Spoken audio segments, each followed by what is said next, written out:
जी, तो अभी हम लोग करने वाले हैं फार्मूला रिवीजन, क्योंकि आप जैसा जानते हैं अगर आपने पूरी क्लास 12 फिजिक्स का फार्मूला रिवीजन कर रखा है तो आपके 10-15 नंबर बढ़ने के पूरे चांस रहते हैं 70 मार्क्स के अंदर। तो मैं यहाँ पर सारे फार्मूले आपको रिवाइज कराऊंगा बहुत तेजी से, जिससे बहुत कम समय में पूरा फार्मूला रिवीजन कर लीजिए। इनका पीडीएफ भी मैं अरविंद एकेडमी ऐप पे अपलोड कर दूंगा, वहां से भी आप डाउनलोड करके रट्टा लगा सकते हैं इन फार्मूले को। तो चलिए शुरू कर लेते हैं। चैप्टर 1 से लेकर 14 तक सारे फार्मूले ध्यान से देखते जाइएगा। तो चैप्टर 1 से स्टार्ट करते हैं। ये पहला है जो डायनेमिक मास होता है, उसका formula m = m not upon में √1 - v इसको upon c square. m not होता है रेस्ट मास, बाकी चार्ज ऑन इलेक्ट्रॉन लिखा है। क्वांटाइजेशन कंडीशन q = n हो गई। कूलम्ब्स लॉ आप जानते ही हैं, F = 1/4πε0 q1 q2 upon r square. यहाँ पर परमिटिविटी ऑफ फ्री स्पेस की वैल्यू याद रखिएगा 8.85 × 10⁻12।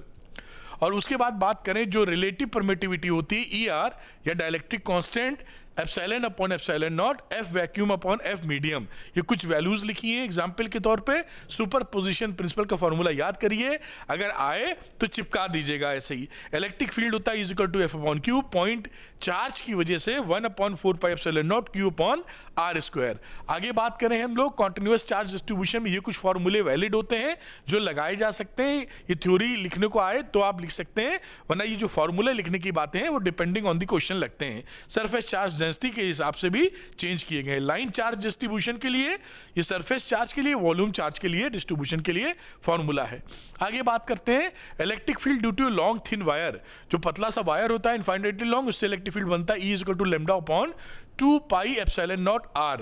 और electric field due to ring जो बनेगा वो E है 1/4πε0 qx/x² + r²⁴ electric dipole moment P = Q × 2L होता है, जैसा कि आप जानते हैं। एक्सियल पोजीशन पे वैल्यू हो जाती है शॉर्ट डायपोल के लिए 1/4πε0 2p/r³।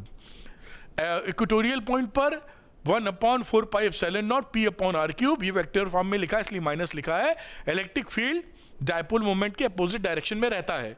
Torque on dipole τ = p × e या p sin थीटा होता है। इलेक्ट्रिक फ्लक्स phi E.ds और गॉस थ्योरम E.ds की वैल्यू Q inside अपॉन ε0 होती है। आगे बात करें electric field infinite plane sheet से, तो सिग्मा अपॉन 2ε0 ये वैल्यू हो जाती है। Electric field thin spherical shell के अंदर बाहर सरफेस पर, तो ये रहा आउटसाइड के लिए, ये है ऑन द सरफेस बेटा, और ये हो गया इन द सरफेस। तो in the surface electric field 0 होता है, ये बात ध्यान रखने की जरूरत पड़ेगी हम लोग को। इलेक्ट्रोस्टैटिक पोटेंशियल कैपेसिटेंस में ये V = W/Q0 होता है पोटेंशियल डिफरेंस। V = 1/4πε0 Q/r, किसी पॉइंट से पोटेंशियल जो बनेगा। डायोड पोटेंशियल हो गया, डायपोल पोटेंशियल हो गया 1/4πε0 p/r² - a²। शॉर्ट डायपोल है तो ये फॉर्मूला हो जाएगा। V इक्वेटोरियल पर हमेशा जो डायपोल मोमेंट पोटेंशियल मिलता है वो 0 मिलता है। डायपोल पोटेंशियल की बात करेंगे तो ये एक जनरल फार्मूला है, किसी भी एंगल थीटा और r पोजीशन पे जब लग जाता है। उसके बाद potential due to uniformly charge thin spherical shell के लिए, स्फेरिकल शेल के लिए आउटसाइड होता है 1/4πε0 Q/r, जैसे कि पॉइंट चार्ज की तरह बिहेव करता है। On the surface 1/4πε0 Q/r। अगर इनसाइड हो तो जो इसकी सरफेस पे रहता है वही इनसाइड पोटेंशियल बना रहता है, जबकि इलेक्ट्रिक फील्ड 0 हो जाता है। और relation between electric field and potential की बात करें तो E = -dV/dr, इसको याद रखें। ये इन जनरल है लेकिन ये फॉर्मूला ही आपके कोर्स में है। और इसके लिए बात करते हैं, देखिए यहाँ पर पोटेंशियल एनर्जी 2 पॉइंट चार्ज के बीच में, तो वैल्यू होती है 1/4πε0 Q1 Q2 अपॉन r। 3 के लिए हो जाए तो Q1 Q2 अपॉन r12, इसे पेयर बना के r से डिवाइड करते जाते हैं जैसा आप देख रहे हैं। Potential energy of the dipole की बात करें तो Pe cos θ1 - cos θ2, और in general P = -Pe sin θ cos θ। ये है डायपोल पोटेंशियल एनर्जी। कैपेसिटर के लिए Q = CV या C = Q/V। और बात करें आप तो ये कैपेसिटेंस स्फेरिकल शेल का आपके कोर्स में है, C = 4πε0 × r। और यहां बात करें V at P along the axis of the ring, तो ये हो जाता है सेंटर पर 1/4 pi epsilon naught Q by R और एक्सेस पर 1/4 pi epsilon naught Q upon R square upon small r square. उसके बाद बात कर लेते हैं ये कैपेसिटेंस का formula C is equal to K epsilon naught A upon D। अगर डायलेक्ट्रिक कांस्टेंट K डाल रखा है तो सीरीज में कैपेसिटेंस हो तो ये फॉर्मूला लग जाएगा, पैरेलल वाला फॉर्मूला आपको मालूम ही है। Energy stored in capacitor half CV square या half Q square upon C या हाफ QV, और सारी एनर्जीज आपस में जुड़ जाती हैं, चाहे सीरीज कॉम्बिनेशन हो चाहे पैरेलल कॉम्बिनेशन हो। एनर्जी डेंसिटी का formula half epsilon not E square, इसको पकड़ के रखें आप। और रीडिस्ट्रीब्यूशन ऑफ चार्ज में जब 1 से 2 से चार्ज दिए जाते हैं, कनेक्ट कर देते हैं वायर से, तो कॉमन पोटेंशियल हो जाता है C1 V1 plus C2 V2 upon C1 plus C2, और चार्ज C1 अपॉन C2 के रेशियो में डिस्ट्रीब्यूट हो जाते हैं। यहां पर लॉस ऑफ एनर्जी कितना होता है, half C1 C2 V1 minus V2 का whole square upon C1 plus C2। बहुत बढ़िया। और डायलेक्ट्रिक में K की वैल्यू होती है जैसा आप देख पा रहे हैं। और उसके बाद पोलराइजेशन डेंसिटी में QP upon A, susceptibility P upon epsilon naught into E, और K is equal to 1 upon psi. और ये जब पार्शियली फील्ड डायलेक्ट्रिक होता है तो epsilon naught A D minus T plus T by K। और capacitance with conducting slab आ जाएगा तो K की वैल्यू इन्फिनिटी डाल देंगे तो ये फॉर्मूला मिल जाएगा विद स्लैब, कंडक्टिंग स्लैब के साथ में। और उसके बाद आता है इलेक्ट्रोस्टैटिक पोटेंशियल का, ये बड़ा इंपॉर्टेंट है, इस चार्ट को याद रखिए। ये बैटरी डिस्कनेक्टेड हो फिर हम डायलेक्ट्रिक डाल रहे हैं तो क्या रिजल्ट आएगा, ये बैटरी कनेक्टेड है फिर हम डायलेक्ट्रिक डाल रहे हैं कैपेसिटर में तो क्या रिजल्ट आएगा। इन रिजल्ट को आपको याद रखना बहुत जरूरी है। और कंपाउंड डायलेक्ट्रिक्स में ये फॉर्मूला लग जाता है, देखिए सीरीज वाइज लगे हुए हैं और ये पैरेलल वाइज लगे हुए हैं तो ये फॉर्मूला लग जाता है। इन फॉर्मूले को भी पॉज करके अच्छी तरह याद कर लें। तो ये फॉर्मूला कंप्लीट होता है चैप्टर नंबर 2 का। चैप्टर 3 की बात करते हैं तो इलेक्ट्रिक करंट का फॉर्मूला आपको मालूम ही है, ohm's law V is equal to IR basically नहीं होता, ये फॉर्मूले के तौर पे होता है, V is proportional to I, ohm's law कहा जाता है। V is equal to IR तो R निकालने का एक तरीका है। रेजिस्टिविटी होता है R is equal to rho by L by A। Current density होता है J is equal to I upon A। Conductance है G is equal to 1 upon R, और ये conductivity 1 upon rho. Vector form of ohm's law ये लिखा हुआ है E is equal to rho into J या J is equal to sigma into E, ये vector form हो गया। ड्रिफ्ट वेलोसिटी है minus EEM upon into tau जैसा आपको दिख रहा है। Relation between I and VD, I is equal to NEA VD, ये फॉर्मूला बन जाता है। इसके बाद डिडक्शन ऑफ ओम्स लॉ इसी से निकाल लेते हैं R करके, जो आपको दिखाई पड़ रहा है। रेजिस्टिविटी की वैल्यू भी R जब पता है तो रेजिस्टिविटी इससे निकल आती है, इसको ध्यान से देख लीजिए। रिलेशन बिटवीन J सिग्मा और E, ये formula J is equal to sigma E या E is equal to rho into J आ जाता है। इसके बाद बातचीत करें तो mobility of charge carriers mu की वैल्यू होती है VD अपॉन E पर यूनिट इलेक्ट्रिक फील्ड के लिए कितना ड्रिफ्ट वेलोसिटी है, ये ही मोबिलिटी कहलाता है। उसके बाद relation between I and mu, I is equal to NEA mu into E, ये रिलेशन है। टेम्परेचर डिपेंडेंस ये बहुत पूछा जाता है, इंपॉर्टेंट है। Rho equal to rho naught 1 plus alpha T minus T naught, इसी से बाकी फॉर्मूले निकाले गए हैं जो आपको याद होने चाहिए। साथ में रेजिस्टेंस सीरीज में हो पैरेलल में हो, आप जानते हैं। सेल की बात की जाए तो डिस्चार्जिंग में V is equal to E minus IR, और बात करें हम लोग आगे चार्जिंग ऑफ द सेल हो रही है तो V is equal to E plus IR हो जाएगा। उसके बाद सेल्स इन सीरीज है तो E1 plus E2 R1 plus R2 series में अगर है तो, और अगर पैरेलल में है तो E1 R2 plus E2 R1 upon R1 plus R2, R equivalent भी लिखा हुआ है R1 R2 upon R1 plus R2। N cell series में हो तो ये फॉर्मूला लग जाएगा 1 अपॉन R इक्विवेलेंट के फॉर्मेट में चलेगा। और कंडीशन मैक्सिमम करंट की ये होती है सीरीज कॉम्बिनेशन में I is equal to NE upon R plus NR, ये करंट की वैल्यू, और maximum current NE upon R। और ये तब होती है जब कैपिटल R की वैल्यू यानी एक्सटर्नल लोड की वैल्यू इंटरनल रेजिस्टेंस से काफ़ी ज़्यादा होती है। उसके बाद ये कंडीशन पैरेलल के लिए हो गई, I मैक्स की वैल्यू ME अपॉन R आती है। कैपिटल R जब होता है एक्सटर्नल लोड इंटरनल रेजिस्टेंस से काफ़ी कम, तो ये मैक्सिमम करंट आपको प्राप्त हो जाती है। मिक्स्ड ग्रुपिंग में MNE upon MR plus MR, यानी ये जो कंडीशन होती है वो external load total internal load के बराबर आ जाए तो हम बोलते हैं कि मिक्स्ड ग्रुपिंग में मैक्सिमम करंट आपको मिलने वाली है। इलेक्ट्रिक पावर का फॉर्मूला आपको पता ही है, इलेक्ट्रिक एनर्जी भी सिंपल वही फॉर्मूले से, पावर वाले फॉर्मूले से निकाली जा सकती है। पावर इन सीरीज रहेगा तो इस तरह से ऐड हो जाएगा, पावर पैरेलल में है तो सिंपली ऐड कर देंगे आप। और efficiency of a source EMF, तो eta is equal to output power upon input power हो जाएगा। मैक्सिमम पावर थ्योरम ये होती है, इसको भी पकड़ के रखे, पूछ लिया जाए तो कन्वे कर दीजिएगा। किरचॉफ लॉ आप जानते ही, पहला वाला होता है कंजर्वेशन ऑफ चार्ज पर बेस, समेशन आई आने वाली करंट बराबर जाने वाली करंट किसी जंक्शन पर, और ये होता है difference in potential difference across the close loop will be zero. ये कंजर्वेशन ऑफ एनर्जी पर बेस्ड है, ये कंजर्वेशन ऑफ चार्ज पर बेस्ड है। इसके बाद देखिए व्हीट स्टोन ब्रिज, अगर बैलेंस्ड कंडीशन है तो P upon Q is equal to R upon S होता है, यानी ये B और D का जो पोटेंशियल होता है वो सेम हो जाता है इस कंडीशन में। चैप्टर 4 की बात करें तो बायो सावर्ट लॉ, इसको पकड़ के रखिए, इंपॉर्टेंट है, सवाल अक्सर पूछ लिया जाता है। dB is equal to mu naught upon 4 pi IDL sine theta upon R square. Relation between mu naught epsilon naught c naught की बात की जाए, सी की बात की जाए तो म्यू नॉट एप्सिलॉन नॉट इसको to 1 upon c square. Magnetic field जो होता है फाइनाइट वायर का ये है, कभी कभी इस पे फॉर्मूला दे देते हैं, नॉर्मली ये कोर्स में नहीं है लेकिन आता रहता है सवाल, इसलिए तैयारी कर लीजिएगा। इनफाइनाइटली वायर जो होता है उसकी value B equal to mu naught upon 2 pi I upon R आ जाएगा। मैग्नेटिक फील्ड इनफाइनाइट वायर के लिए एट वन एंड पर है तो mu naught upon 4 pi I by R है, और अगर सेंटर की बात करें लूप का तो mu not I upon 2R है। इन फॉर्मूलों को याद रखिए, और जो एक्सेस पर है लूप की वो फॉर्मूला ये होता है, इसको ध्यान से देख लीजिएगा जिससे बात पकड़ में आ जाए पूरी। अगर R की बात है तो ये फॉर्मूला लग जाएगा जैसा आपको दिखाई पड़ रहा है। आगे एम्पियर्स लॉ क्या होता है, B dot DL equal to mu naught into I net, और सिंप्लीफाइड फॉर्म ये होता है जो नीचे लिखा हुआ है, B due to solenoid near axis में B is equal to mu naught NI बीच में, और एंड पर होता है सोलेनॉइड के magnetic field half mu naught NI के बराबर। आगे बात करें तो ये B due to current carrying thick wire inside outside, एक करंट कैरिंग थिक वायर है, इसके बाहर और अंदर कितना मैग्नेटिक फील्ड बनता है वो B की वैल्यू लिखी है, आउटसाइड के लिए ऊपर वाली है, सरफेस के लिए ये वाली है, और इनसाइड के लिए ये वाली है, इसका ग्राफ है। ये इंपॉर्टेंट है, इसको ध्यान देके देख लीजिएगा, अक्सर यहाँ से सवाल बन जाते हैं आपके। ऊपर देखिए force on moving charge F equal to QVB sine theta, rest पर है तो कोई फोर्स नहीं लगता, और उसके पैरेलल या एंटी पैरेलल है तब भी कोई फोर्स नहीं लगता, इस पर सवाल बनते हैं। Force on current carrying conductor magnetic field ILB sine theta, और इसके बाद आगे की बात देख लेते हैं। ये फोर्स है, दो पैरेलल वायर्स जब होते हैं तो पर यूनिट कितना फोर्स लगता है उसकी वैल्यू लिखी हुई है। जब दोनों सेम डायरेक्शन में करंट होती है तो अट्रैक्ट करती है, अपोजिट डायरेक्शन में होती है तो रिपेल करती है।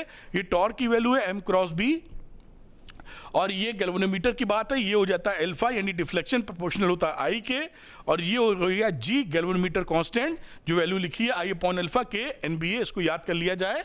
फिर ये करंट सेंसिटिविटी होती है, करंट सेंसिटिविटी होती है NBA अपॉन K, या voltage sensitivity alpha upon V यानी NBA upon KR, voltage sensitivity current sensitivity upon R होती है। फिर कन्वर्जन कहते हैं गैल्वेनोमीटर से लेकर एमीटर में, तो एक शंट लगा देते हैं पैरेलल में, शंट की वैल्यू ऐसे निकाल सकते हैं। और इसी तरीके से आप अगर गैल्वेनोमीटर को वोल्ट मीटर में चेंज कर रहे हैं तो R की वैल्यू इस तरह निकालेंगे, R लगाया जाता है सीरीज के अंदर गैल्वेनोमीटर के। और उसके बाद पांचवें में मैग्नेटिक लेंथ आप जानते हैं ज्योमेट्रिक लेंथ से थोड़ी कम होती है, रेशियो 0.84 के आसपास होता है। कुलाम्स लॉ मैग्नेटिक फोर्स जैसे कि इलेक्ट्रिक फील्ड में होता था वैसे ही कुलाम्स लॉ यहाँ पे लगाया जा सकता है। Magnetic dipole moment M is equal to QM into 2L के बराबर होगा। एक्सियल पोटेंशियल सेम वैसे ही फॉर्मूला चलता है जैसे इलेक्ट्रिक फील्ड में इलेक्ट्रिक डायपोल का चला करता था, उसी तरीके से इक्वेटोरियल वाला फॉर्मूला आपके सामने है, ध्यान दे दीजिए, रिमाइंड हो जाएगा आपको। टॉर्क है मैग्नेटिक डायपोल में M क्रॉस B या MB sine theta. Potential energy magnetic dipole की सेम वैसे ही पोटेंशियल एनर्जी चल रही है, MB cos theta 1 minus cos theta 2। उसके बाद बात करें तो current loop as a magnetic dipole में मैग्नेटिक डायपोल मोमेंट NIA के बराबर होता है। गॉस लॉ बोलता है B डॉट DS, इसका मतलब होता है गॉस लॉ मैग्नेटिज्म में मोनोपोल डू नॉट एग्जिस्ट, और मैग्नेटाइजिंग फील्ड होती है B is equal to mu naught NI। ये कुछ टर्म्स है, इनको आप याद कर लीजिएगा जैसा आपको दिखाई पड़ रहा है। फिर magnetic field intensity H equal to NI, इन वैल्यूज को याद कर लेना चाहिए जिससे कि आपसे पूछी जाए तो आप इन बातों को उनके सामने रख सकें आसानी से। और ये रिलेटिव परमिटिविटी है, mu r equal to mu upon mu naught, magnetic susceptibility M by H, और relation between mu r and psi m, mu r equal to 1 plus psi m value आ जाती है। ये वैल्यू उसको curies law है, ये अक्सर आ जाता है, कई बच्चे आउट ऑफ कोर्स बताते हैं लेकिन टपक पड़ेगा, इसको आप पैरामैग्नेटिक सब्सटेंस के लिए होता है। ये मॉडिफाइड क्यूरीज लॉ होता है फेरोमैग्नेटिक सब्सटेंस के लिए। ये इंपॉर्टेंट टेबल है कि डायमैग्नेटिक पैरामैग्नेटिक के लिए क्या क्या हालचाल होता है, इसको याद कर लीजिएगा, दिस इज एक्सट्रीमली इंपॉर्टेंट, मत छोड़िएगा, इसमें से कुछ ना कुछ आपसे पूछ लिया जाएगा। उसके बाद बात हम लोग करते हैं magnetic flux B into A, और वेबर इसकी यूनिट वगैरह हो गई मैक्सवेल की। मैक्सवेल और वेबर में रिलेशनशिप, फेराडे लॉ होता है E is equal to minus n d phi by d t minus n phi two minus phi one upon t. Motional EMF, कई बच्चे कहते हैं आउट ऑफ कोर्स है, लेकिन ये कोर्स में पकड़े रहिएगा, E is equal to BLV। और उसके बाद देखिए current induced in the loop क्या रहता है, I बराबर E बाई आर या BLV upon R. Force on movable arm, इस पर कितना फोर्स लगेगा, B square L square V upon R. इसी तरह पावर जो निकलेगी आपको दिखाई पड़ रही है, इसी से पावर निकल आएगी F इंटू V करते हुए। Relation between induced charge and change in magnetic field Q, delta Q बराबर डेल्टा फाई अपॉन आर होता है, इसको पकड़ के रखिए। उसके बाद EMF इन रोटेटिंग रॉड अगर रोटेट कर रही है तो हाफ BL स्क्वायर ओमेगा आ जाएगा। इसके बाद की बात करें, coil rotating in uniform field E is equal to NBA omega sine omega t is equal to e naught sign omega T से ये लिखा जाता है, इसको भी याद करके रखिए, बेहतर होगा। अगली बात देखते हैं आगे, सेल्फ इंडक्शन में दो तरह से इसको डिफाइन करते हैं, L बराबर phi is equal to LI या is equal to minus L DI by dt। ये सेल्फ इंडक्टेंस का फॉर्मूला है, mu naught N square LA यानी म्यू नॉट N स्क्वायर मतलब total number of turns, small m का मतलब linear turn density. ये formula आप याद कर लीजिए दोनों। इसी तरह म्यूचुअल इंडक्शन का भी आता है, फाइव इक्वल टू MI या equal to minus M DI by dt। ये फॉर्मूला दो सोलेनॉइड के लिए है, इसको भी याद कर लीजिएगा, इस पर सवाल आ जाते हैं, इस पर डेरिवेशन भी आ जाते हैं। ये म्यूचुअल इंडक्टेंस का फॉर्मूला आपके लिए हो गया। अल्टरनेटिंग करंट में AC वोल्टेज और करंट वोल्टेज का फॉर्मूला दिख रहा है, तीन वैल्यूज होती हैं AC की, वन साइकिल में 0, हाफ साइकिल में 2 upon pi I not upon pi 2 I not upon pi, half cycle में 2 E naught upon pi, I RMS I effective IV होती है I नॉट अपॉन रूट 2, इसी तरह E RMS E naught upon root 2। ये pure resistor में दोनों same phase में होते हैं, करंट और वोल्टेज। प्योर इंडक्टर में आपका I लैग कर रहा होता है E से पाई बाई 2। इंडक्टिव रिएक्टेंस होता है, इसके ऊपर अक्सर सवाल आपको मिलेगा, XL is equal to omega L। AC के लिए ये ग्राफ मिल जाता है, ग्राफ काफी पूछा जाता है। और साथ में आप देखेंगे कि DC के लिए XL की वैल्यू 0 होती है। कैपेसिटर सर्किट में I लीड करता है E को पाई बाई 2 से, I leads voltage by pi by 2। और कैपेसिटिव रिएक्टेंस देखिए आप यहाँ पर, तो XC की वैल्यू 1 अपॉन ओमेगा C होगी, XC inversely proportional 1 upon F के लेता है। DC के लिए F बराबर 0 है तो XC इनफाइनाइट होता है। ये ग्राफ होता है, इस ग्राफ को भी, ये दोनों ग्राफ आपको अच्छे से तैयार होने चाहिए, एग्जामिनेशन में अक्सर पूछ लिए जाते हैं। इसके बाद LR सर्किट की बात कर रहे हैं, इस तरह से फिगर LR सर्किट की आ जाएगी, E leads the I by phi angle. और फाई कहाँ से पता करेंगे, XL अपॉन R से। CR सर्किट है तो ये बन जाएगा I leads the E by phi angle. तो यहाँ पर 10 फाई की वैल्यू यहाँ से निकाली जा सकती है। ये सीरीज LCR सर्किट, ये आपको मालूम होगा, ध्यान से इसको देख लीजिए। इंपीडेंस के ऊपर सवाल आते हैं, under root R square plus XL minus XC का होल स्क्वायर। और इसके बाद ये मैं दिखा देता हूँ, ये थोड़ा पॉज करके देख लीजिएगा, इंपॉर्टेंट है आपके लिए, अक्सर पूछ लिया जाता है। इसके बाद आगे की बात चलते हैं टर्निंग, ये स्पेशल केस हो जाते हैं, जब XL बड़ा हो XC बड़ा हो तो क्या होगा, जब बराबर हो तो क्या होगा, वगैरह वगैरह। जब बराबर होते हैं XL बराबर XC तो सेम फेज में होते हैं। पॉज करके इसको भी ध्यान से देख लीजिएगा। रेजोनेंस कंडीशन XL बराबर XC पे आती है। रेजोनेंट एंगुलर फ्रीक्वेंसी होती है 1 अपॉन अंडर रूट LC या frequency 1 upon 2 pi under root LC। ये क्वालिटी फैक्टर है। पावर की बात करेंगे तो पावर के कुछ केसेस हैं कि प्योर रेजिस्टिव सर्किट में पावर मिलती है ERMS IRMS, ये जनरल फॉर्मूला पावर का ERMS RMS cos phi. Resonance condition में भी ERMS IRMS होता है। रेजोनेंस कंडीशन में cos फाई पावर फैक्टर की वैल्यू 1 होती है। और बाकी प्योर इंडक्टर और प्योर कैपेसिटिव सर्किट में एवरेज पावर 0 होता है। cos फाई को हम पावर फैक्टर बोलते हैं। इसके बाद पावर फैक्टर की बात देखिए, cos फाई आ गई। प्योरली इंडक्टिव सर्किट में 0, प्योरली रेजिस्टिव में 1 और रेजोनेंस में भी 1।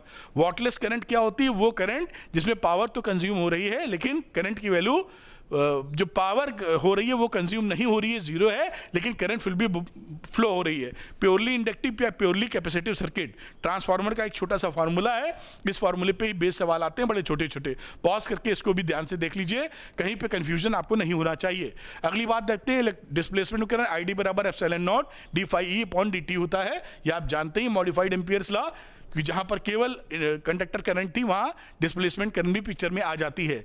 और इसके बाद ये कुछ मैक्सवेल की 4 इक्वेशंस हैं, इसको भी पॉज करके देख सकते हैं, जिससे पुख्ता आपकी प्रिपरेशन हो जाए। इलेक्ट्रोमैग्नेटिक वेव की जो डायरेक्शन होती है क्रॉस बी में होती है, सोर्स होता है एक्सेलरेटेड चार्ज, और कुछ ये एनर्जी डेंसिटी वगैरह की फिगर लिखी है, जिसको आप ध्यान से, ये इलेक्ट्रिक और मैग्नेटिक फील्ड की जो इंटेंसिटी होती है वो इक्वल होती है, और उसको आप इंटेंसिटी ऑफ EM वेव भी याद कर लीजिए जो यहाँ पे लिखी हुई है। मोमेंटम U अपॉन C होता है, radiation pressure I upon C होता है, और ई एंड बी में रिलेशन E upon B is equal to c होता है, या E naught upon B naught is equal to c होता है। Relation between c mu, ये c is equal to 1 upon under root mu naught into epsilon naught मिलेगा। Equation ये मेप की ये मिलेंगी, इसको भी ध्यान करके आप देख सकते हैं। ये कुछ रेंज लिखी है जो आप किताब में ऑलरेडी पढ़ते हैं, मैंने यहाँ लिख दी है, जिससे आसानी से आप इन बातों को याद कर सकें। ये मैंने शॉर्ट में लिख दिया है, जिससे एग्जामिनेशन में आप याद करके जाएंगे। इंफ्रारेड क्या है, विजिबल लाइट क्या है, अल्ट्रावायलेट क्या है, एक्स रेस क्या है, गामा रेस क्या है, और मैं हटता हूं, उसको पॉज करके आप याद कर सकते हैं, जिससे आपको ध्यान चढ़ जाए। रे ऑप्टिक्स में रिफ्लेक्शन का फॉर्मूला आपके सामने है। रिफ्रैक्शन का फॉर्मूला ये होता है। आगे बात करेंगे, ये नॉर्मल शिफ्ट की बात है, real depth upon apparent depth. Total normal shift कैसे निकलती है, रिफ्रैक्टिव इंडेक्स से क्या इसका रिलेशन है। टीआईआर की बात है, mu is equal to 1 upon sine C, काफी पूछा जाता है। सोर्स किसी बॉटम में रख दिया जाए पानी के, तो कितना ये रेडियस से लिंक्ड होता है, ये निकलता है, तो ये ध्यान रखिएगा इसका। उसके बाद रिफ्लेक्शन स्फेरिकल सरफेस में रेयर से डेंसर है, तो ये फॉर्मूला लगता है। डेंसर टू रेयर है, तो फॉर्मूले में म्यू आर म्यू डी पलट जाता है, जो लिखा हुआ है यहाँ पर देखिए। लेंस मेकर्स फॉर्मूला काफी इंपॉर्टेंट है, ये दो फॉर्मूले काफी पूछा जाता है। 1 upon f is to mu d minus mu r upon mu r, 1 upon R1 minus 1 upon R2। ये फॉर्मूला याद कर सकते हैं। थिन लेंस फॉर्मूला आपको पता ही होगा। पावर ऑफ लेंस, जो लेंस के केस में P is equal to 1 upon f चलता है। इसके बाद कॉम्बिनेशन ऑफ लेंस में पावर ऐड हो जाती है, P1 प्लस P2 या 1 upon f is equal to 1 upon F1 plus F2। Prism की बात करें तो A is equal to R plus R dash, जैसा यहाँ पे लिखा हुआ है, और एंगल ऑफ मिनिमम डेविएशन में I बराबर I डैश, R बराबर R डैश हो जाता है। ये फॉर्मूला बहुत इंपॉर्टेंट है, एग्जामिनेशन में अक्सर पूछा जाता है, इस पे बेस सवाल भी आते हैं आपके पास। ये ऑप्टिकल इंस्ट्रूमेंट के कुछ फॉर्मूले हैं। सिंपल माइक्रोस्कोप का जनरल फॉर्मूला, सिंपल माइक्रोस्कोप का होता है magnifying power D upon UE, और केस 1 इसमें जो फाइनल इमेज D पर बनती है, फाइनल इमेज इंफिनिटी पे बनती है, उसके फॉर्मूले लिखे हुए हैं, जिससे आपको पूरी पकड़ बन जाए। कंपाउंड माइक्रोस्कोप का मैग्नीफाइंग पावर लिखा है, केस 1 इमेज एट D कितना बन रहा है, और फाइनल इमेज इंफिनिटी पे कितना बन रहा है।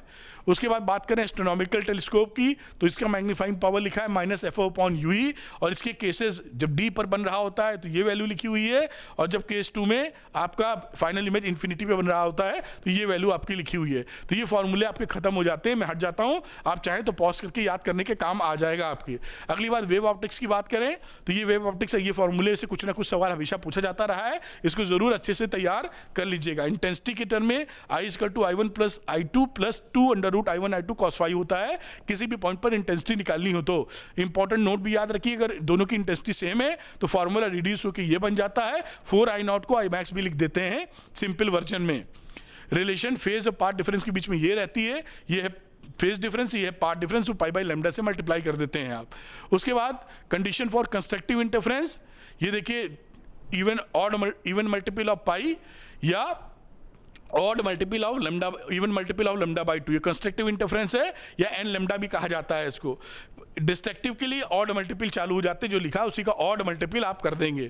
थ्योरी ऑफ इंटरफेरेंस में ये देखिए पाथ डिफरेंस किसी भी पॉइंट पर है तो पाथ डिफरेंस क्या होगा, ये इसकी पोजीशन ऑफ ब्राइट फ्रिंज कहाँ मिलेगी, पोजीशन ऑफ डार्क फ्रिंज कहाँ मिलेगी, फ्रिंज विड्थ कितनी होती है, एंगुलर फ्रिंज विड्थ कितनी होती है, और जब पानी में डाल देंगे या किसी वाटर में तो क्या बनेगा, इसकी भी बात आप कर सकते हैं। मैं रुक जाता हूँ 1 सेकंड के लिए, जिससे आप चाहें तो पॉज करके इसको नोट कर सकते हैं और अपने को ध्यान दिलवा सकते हैं। ये फॉर्मूला बहुत इंपॉर्टेंट है बेटा, I max upon I minimum का रेशियो पूछा जाता है, R की वैल्यू और ये स्लिट विड्थ होती है, इससे भी रिलेशनशिप इंटेंसिटी का होता है I1 अपॉन I2।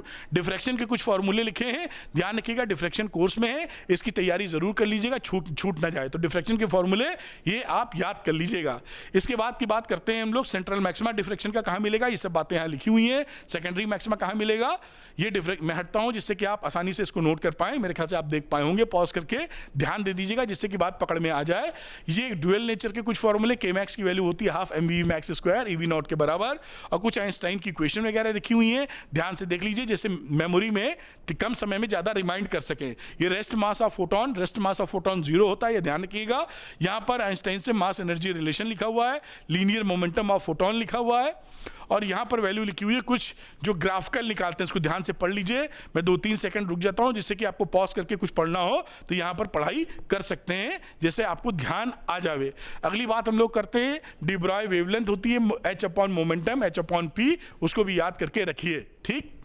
आगे की बात करते हैं चैप्टर 12 में। अल्फा पार्टिकल के लिए मास होता है अल्फा पार्टिकल का प्रोटॉन के 4 गुना और चार्ज होता है जैसा लिखा +2e के बराबर। ये डिस्टेंस ऑफ क्लोजेस्ट अप्रोच है जो आपके सामने लिखी हुई है। बोर्स क्वांटाइजेशन कंडीशन आपको पता होनी चाहिए। रेडियस कितनी होती है, वेलोसिटी कितनी होती है, रेडियस ऑफ nth ऑर्बिट क्या होगी, बोर्स रेडियस क्या होती है, इनर मोस्ट रेडियस, इसकी फिगर याद रखिएगा 0.53 एंगस्ट्रॉम पड़ती है। v की वैल्यू 3/137 हो जाएगी इन जनरल। उसके बाद ये वेलोसिटी जरूर याद रखिएगा, ये पूछी जाती है, अक्सर इस पे सवाल आ जाता है। आगे की बात हम लोग करते हैं, एनर्जी कितनी है। इस एनर्जी में ये रिलेशनशिप बहुत इंपॉर्टेंट है, अक्सर सवाल बनेगा। टोटल एनर्जी ऑफ इलेक्ट्रॉन बराबर होती है माइनस काइनेटिक एनर्जी के और हाफ द पोटेंशियल एनर्जी। और ये हाइड्रोजन के लिए कुछ बातें और लिखी हुई हैं जो आपके काम आ जाएंगी। ये एनर्जी होती है टोटल एनर्जी, किसी भी ऑर्बिट में एन में है तो इतनी एनर्जी उसको पाई जाएगी। और Bohr's model of hydrogen atom का ये कुछ रिलेशनशिप्स हैं जो आपके बड़े काम आएगा।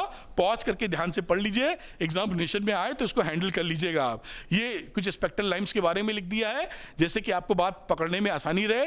मैं किनारे होकर आपको स्पेक्ट्रल लाइंस दिखा देता हूं। ये देखिए स्पेक्ट्रल लाइंस हैं, इनको भी आप रोककर ध्यान से देख लीजिए, एग्जामिनेशन में आए तो इनका हिसाब किताब बना दीजिएगा कि इसके लिए क्या वैल्यूज होती हैं।